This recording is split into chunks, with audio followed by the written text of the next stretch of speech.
The sky of Nerali was always soft and calm. Most days, the clouds drifted slowly over silver lakes and green valleys, and the people of this world believed peace was a permanent thing. But on this day, the sky felt heavy, as if it already knew what was coming. Solon, a young envoy who worked in the central hall, stood on the balcony and watched the distant horizon. He could see dark shapes moving far above the atmosphere. They were not clouds. They were ships. Solon felt his hands shaking. For many weeks, the leaders of Nerali had tried to ignore the rumors of invasion, but now the truth was above them, cold and clear. The Voraks had arrived. The Voraks were known in many parts of the galaxy as a ruthless species, a force that took what they wanted without fear or mercy. They had destroyed small worlds before. There was no reason they would spare Nerali. Solon hurried inside the hall where the council members sat in a dim circle. Their long faces were filled with fear, and no one spoke until Solon stepped forward. "They are here," he said softly. "Their ships are entering the outer skies." A deep silence fell over the room. No one had expected the Voraks to come so soon. The council leader, an elder named Meru, lowered his head. He knew what Solon knew. Nerali had no strong fleets. It had only light patrol ships that could not stand against a force like this. "We must send messages again," Meru said. "We must plead for help from anyone who will listen." Solon nodded. He had already sent messages many times. Every day for the past week, he had sent signals to the nearby star nations. Some were powerful and wealthy. Some were known for protecting weaker worlds, but none had answered. The Voraks were feared by all. Still, Solon returned to the signal room. He sat down at the console and typed out a new message. His voice trembled as he spoke into the mic. "This is Solon of Nerali. We request aid from any friendly world. We face invasion. Our defenses are not enough. Please, anyone who hears this, help us." He listened to the echo of his words, then sent the message to every open channel. He knew it was unlikely that anyone would answer, but he hoped. Hours passed. The Voraks ships drew closer. Families across Nerali began to gather their belongings and hide in the valleys. Some tried to flee in small ships, hoping to escape before the invaders struck. But Solon stayed in the hall, waiting for a voice, a signal. Anything that meant they were not alone.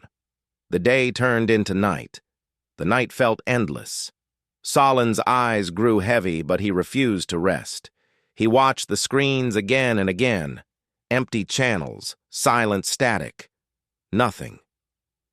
He thought about his people. Nerali was not a warlike world. It was a place where children played by the lakes and adults spent their lives growing crops, shaping art, or studying old traditions. No one was trained to fight an enemy like the Voraks. Solon rubbed his face. He knew what would happen when the Voraks came.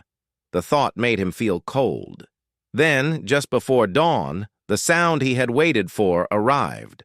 A soft beep echoed across the console. Solon jumped in his seat.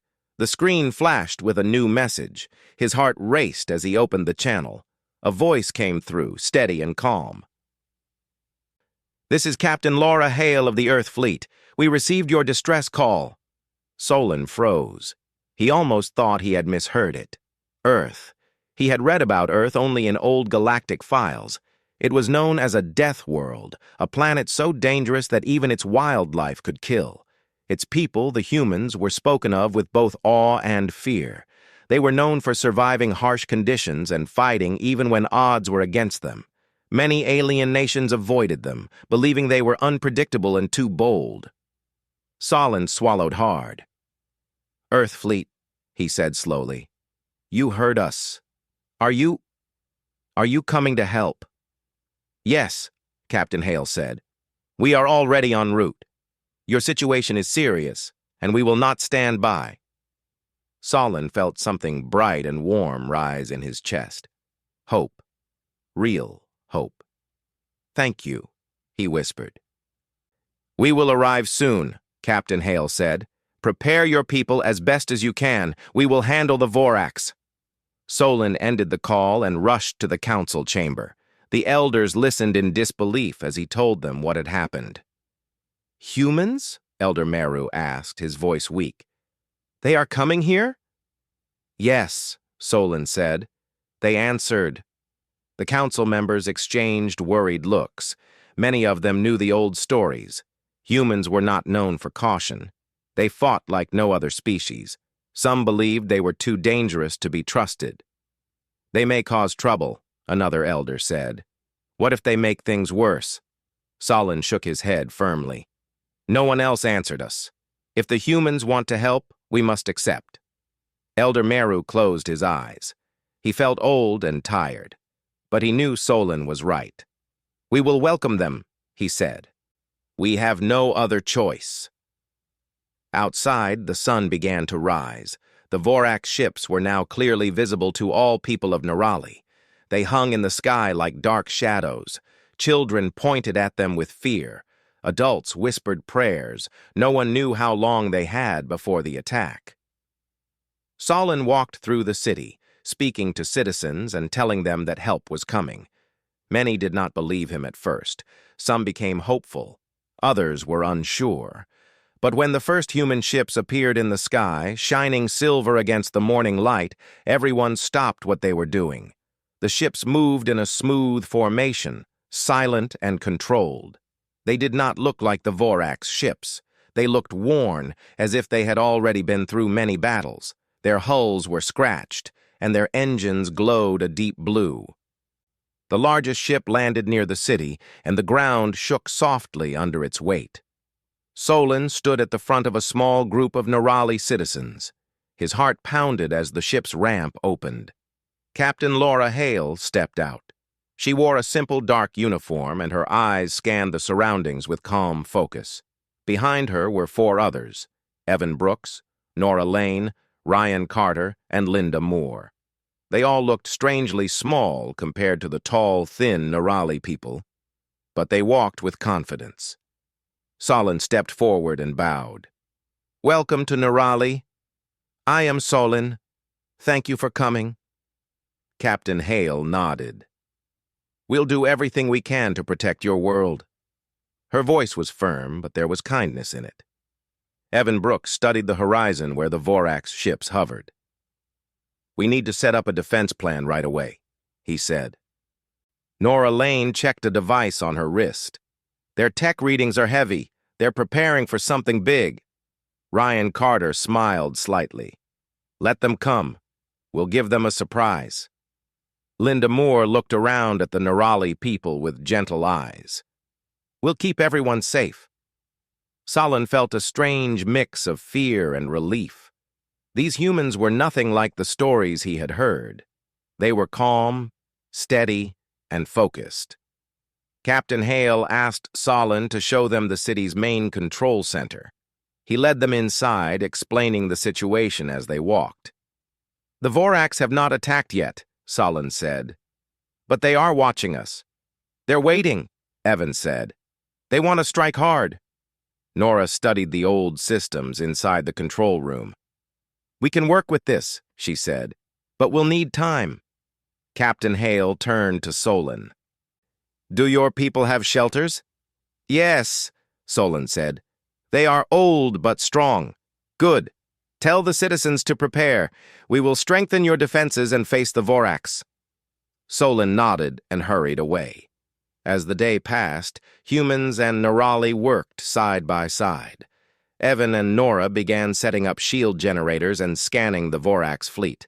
Ryan tested his small fighter craft.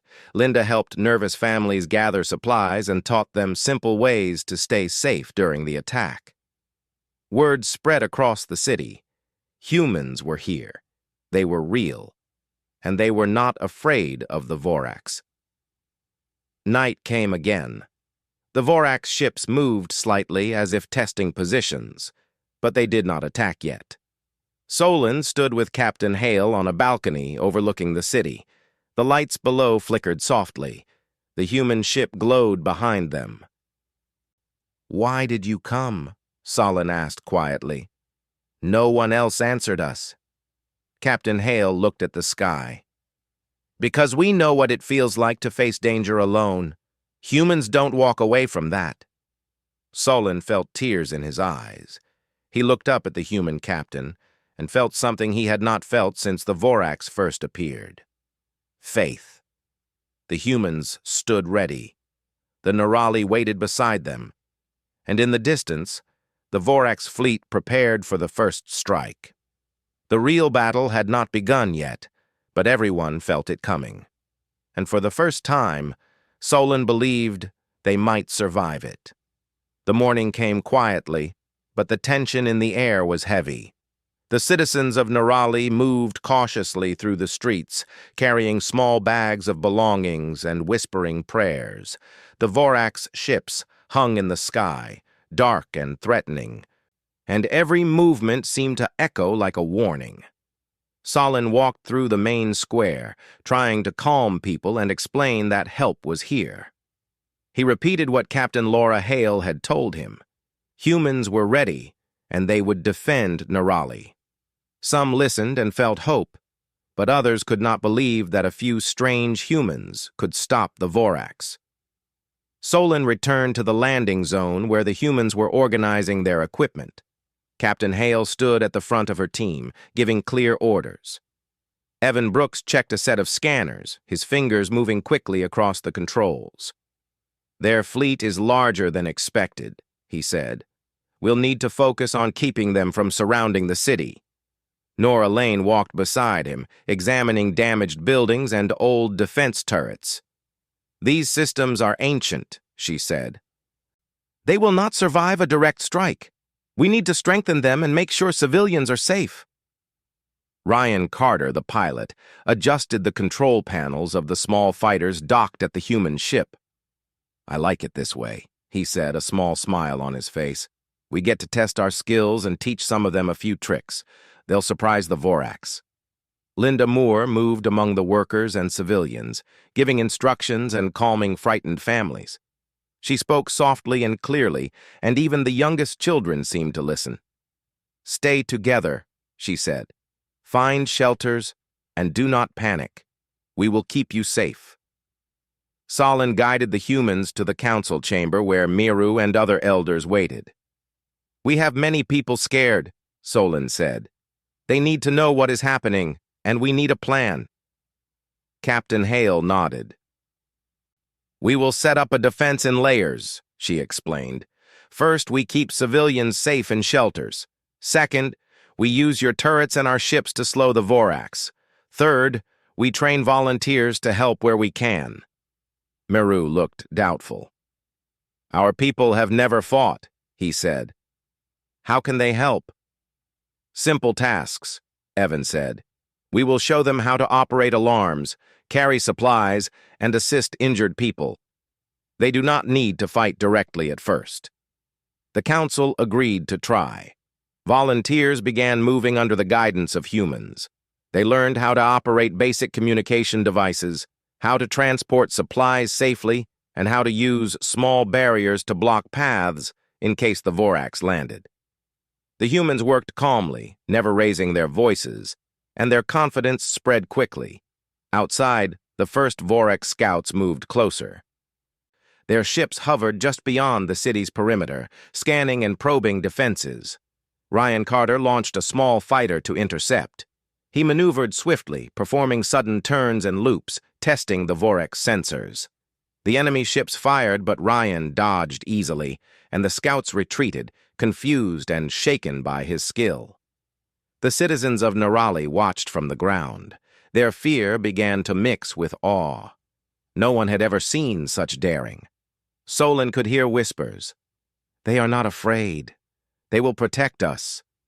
The words made him feel stronger, and he moved among the people, offering reassurance wherever he could.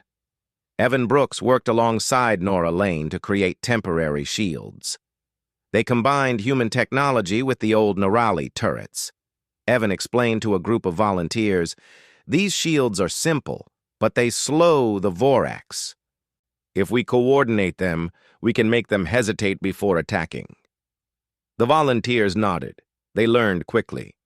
Some young Nirali who had never left their homes were suddenly lifting heavy panels, connecting wires, and following the humans' instructions without hesitation. Solon watched quietly, amazed at the speed with which humans trained them. As the sun reached its peak, the Vorax began a larger maneuver.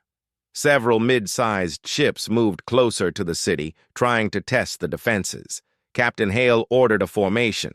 Human ships flanked the Vorax, while Evan and Nora monitored from the ground.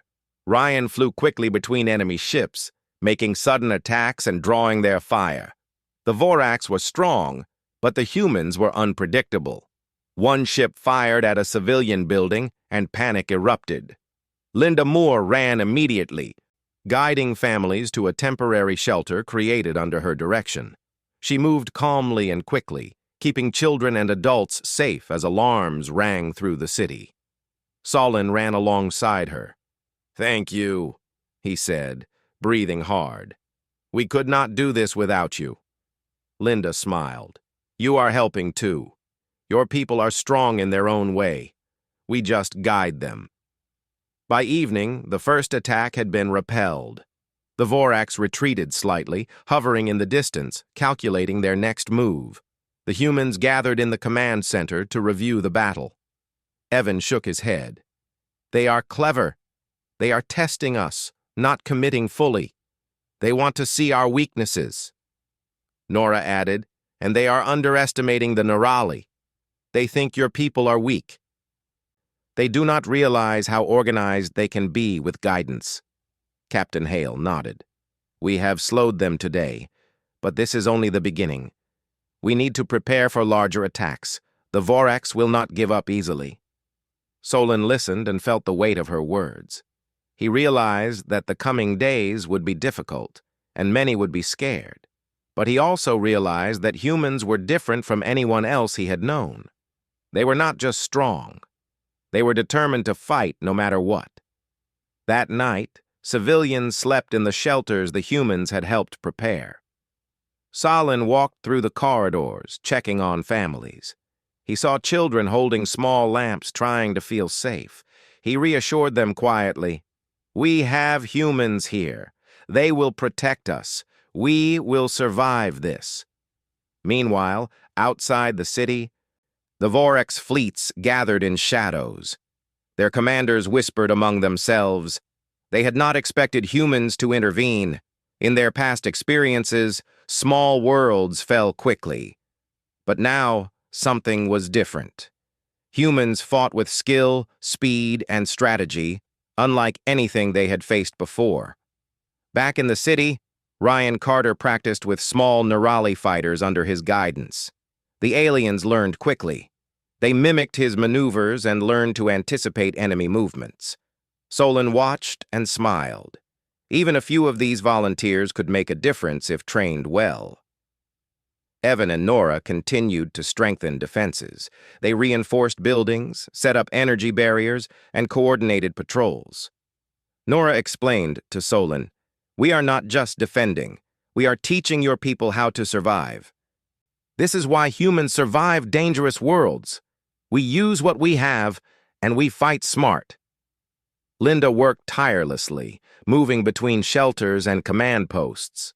She calmed families, treated minor injuries, and instructed volunteers on basic medical care. Her gentle words made people trust her, and even the most fearful began to feel safer. Captain Hale reviewed all positions and spoke to Solon privately. "Your people have courage," she said. "They just need guidance. We cannot fight every battle for them, but we can show them how." Solon nodded. "Thank you. Without you, we would have no hope."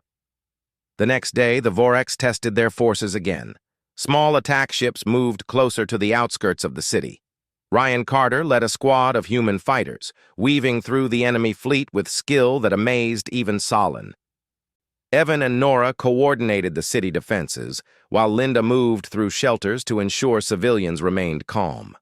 The battle lasted for hours. Some buildings were damaged, but the people had places to hide. The humans' strategies minimized casualties. By evening, the Vorax pulled back once more. They had learned that these humans were not like other species. The Deathworlders fought with courage, intelligence, and unexpected strength. Solon stood on a balcony with Captain Hale as night fell. The city lights below shone like stars. "They are still out there," Solon said, "and they will return with more." "Yes," Hale replied, "but your people are learning. Every day they grow stronger. The Vorax may be dangerous, but they are not unbeatable. We will show them that." Solon felt hope swell in his chest. He watched the stars and imagined the human fleet above them. These humans had come when no one else would. They had come when Nerali was alone. And now, with their guidance, the people of Nerali had a chance to survive. For the first time since the Vorax appeared, Solon believed that the future was not only about fear and death. It was also about courage, learning, and the strength that came when two very different peoples stood together. The night was quiet, but the city and its defenders were ready. The humans had shown the way, and the Nerali were beginning to follow. The real struggle had just begun. But with the Deathworlders of Earth by their side, Solon felt something he had never felt before. Real hope. The next attack would come. They all knew it. But now, Nerali had a chance. The humans had arrived, and they would not leave. The morning air was sharp and clear, but the tension in the city of Nerali had not gone away. The Vorax were still in the skies, moving in strange patterns, testing defenses and waiting for a weakness. Solon walked through the streets, checking on the shelters and speaking with families. He could see hope in their eyes, small but growing. The humans had changed something. Their calm presence and skill had given people courage. Captain Laura Hale called a meeting in the command center. Evan Brooks and Nora Lane were already examining maps of the city and the surrounding skies. Ryan Carter leaned against a console, watching patrol scans flicker across the screen, and Linda Moore made notes of supplies and medical needs. "We cannot let them surround the city," Hale said. "They are smart, and they will try to find a gap in our defenses. We need layers, and we need people ready to move quickly." Evan pointed at the map. "If they come from the east, we can lure them into a narrow pass. The turrets and shields there are strongest. It will slow them down and give our fighters a chance to strike." Nora added, "We can reinforce weak points along the north and west sides and set up traps to slow any landing forces." Solon nodded. "My people will help. We can move barriers, carry supplies, and guide civilians. We are ready to do whatever is needed." Hale looked at him. "Good. This is exactly what we need. Everyone must work together. Humans fight, your people support, and we all survive." As the humans moved to set up their positions, Solon worked with volunteers. Many young Nerali, who had never lifted more than tools for farming, now carried heavy panels to reinforce buildings. Others laid wires and connected energy shields under Nora's guidance. Solon watched and felt proud. His people were learning quickly, and they were not afraid. In the skies above, small Vorax ships moved closer again. Ryan Carter launched a squad of human fighters to intercept. He weaved through the enemy formation with daring maneuvers, dodging blasts and drawing fire away from the city below. His team followed closely, moving like shadows against the larger ships. On the ground, Evan coordinated with the turrets. He gave instructions to volunteers who quickly understood how to operate them. The first shots hit Vorax ships, and explosions lit the sky. The enemy seemed surprised by the sudden resistance. They had expected a city with weak defenses, not one strengthened by humans and locals working together. Nora moved among the barriers, adjusting energy fields and repairing damaged sections. She directed a small group of Nerali volunteers who moved quickly and confidently. Solon watched them and realized how much humans had changed their people in just a few days. Linda Moore moved through the city again, helping families reach shelters and treating minor injuries. She taught volunteers how to carry the wounded and how to give basic care. Her gentle instructions calmed people even as explosions shook the ground. The battle escalated in the afternoon. Larger Vorax ships moved in, firing on outskirts of the city. Ryan and his squad performed daring maneuvers, destroying some ships but taking damage in return. The humans' skill and speed kept the enemy off balance, and the Nerali turrets, guided by Evan, struck at any ship that came too close. A loud explosion shook a section of the city, and Solon ran toward it. He found a small group of civilians trapped by debris. With the help of volunteers, he lifted the panels and guided people to safety. Linda arrived just after, checking everyone for injuries. Her calm voice reassured the frightened families.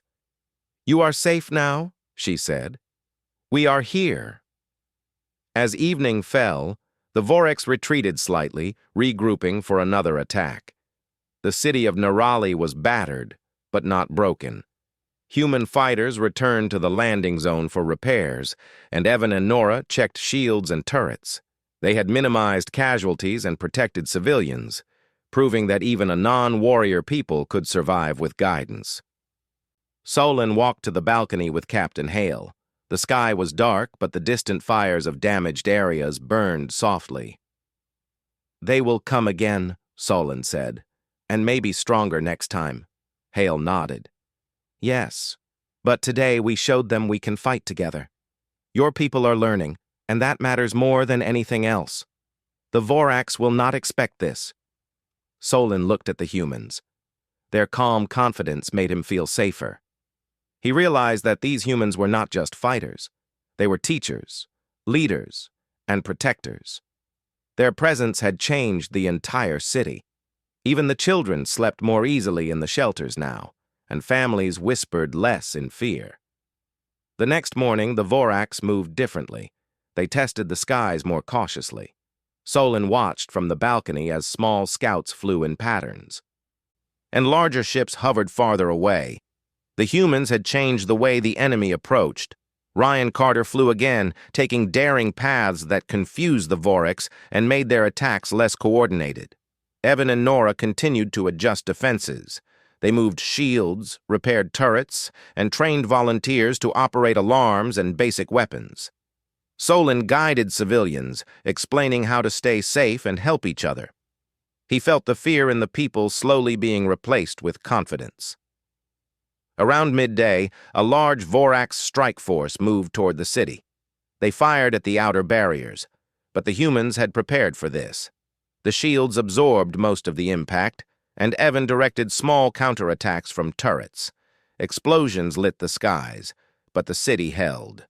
Ryan weaved through enemy fire, striking small Vorax ships and drawing attention away from weaker points. His bold maneuvers inspired the Nerali volunteers, who cheered quietly when an enemy ship went down. Nora guided repairs on damaged shields, her hands steady even as sparks flew. On the ground, Linda treated a few injured civilians, giving them simple but effective care. She explained to volunteers how to stay calm in emergencies, how to lift and carry safely, and how to help others without panic. The people listened carefully, absorbing every word. As the battle continued, Solon realized that the humans were not just strong, they were clever. They used strategy, timing, and training to make the Nerali people part of the defense. Even though the Vorax were larger, stronger, and more numerous, the city held. By evening, the Vorax retreated again, damaged and confused. The city was battered, but the people were alive. The humans gathered in the command center to review the battle. Evan shook his head. "They are relentless," he said, "but they underestimate this city and the people in it. We used every advantage we could." Nora added, "And your people did well. They followed instructions, adapted quickly, and kept calm. The Vorax did not expect that." Hale nodded. "We bought time today. We slowed them. Tomorrow will be harder, but your people are stronger than yesterday. We will survive if we stay together." Solon walked among the citizens that night, checking on those in shelters. He saw small groups talking quietly, holding hands and sharing what little food they had. He felt pride. These were people who had been afraid a few days ago. Now, under guidance and with humans by their side, they were beginning to understand courage. He returned to Captain Hale and her team on the landing zone. "Your help has changed everything," he said. "Without you, we would be lost."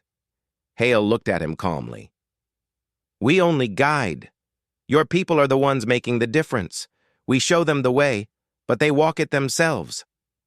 Solon nodded, feeling the truth of her words. He looked up at the stars and imagined the human fleet above them. He thought of the next attack, knowing it would be stronger, faster, and more dangerous. But he also knew that with humans and his people together, there was a chance to survive. That night, for the first time, the city slept with a quiet hope. The fear of being destroyed by the Orcs was still there, but it was mixed with determination. Solon knew the next day would bring another battle, and the days after that, but the people of Nerali were no longer alone. The humans had arrived, and they would not leave. They had shown how courage, strategy, and guidance could turn fear into strength.